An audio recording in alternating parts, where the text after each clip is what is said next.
மருமகளே மருமகளே, இவ்வளவு நேரமாக உனக்கு சோறு ஆக்கி கொடுக்குறக்கு மாமனாருக்கு பசி எடுக்குமல்லோ, என்ன பண்ணேன்?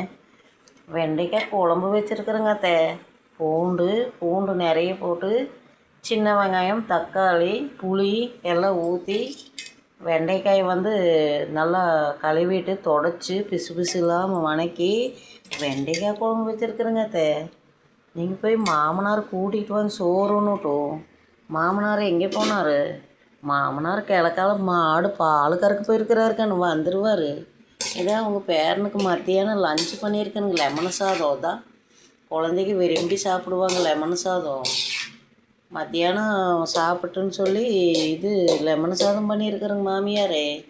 சீக்கிரம் போய் மாமனார் கூட்டிகிட்டு வாங்கோ, சாப்பிட்டுட்டுங்கோ, சோறு ஒன்றுட்டுங்க, கூட்டிகிட்டு வாங்க. இன்றைக்கி வெண்டைக்காய் குழம்பு நல்லா பூண்டு போட்டு செஞ்சுருக்குதுங்க, உடம்புக்கு ரொம்ப நல்லது. திங்கக்கிழமை என்னங்கத்தான் செய்கிறது? ஒரு லைக் பண்ணிருங்க கண்ணு. லைக்கே போட மாட்டேங்கிறீங்க, பண்ணிருங்க கண்ணு.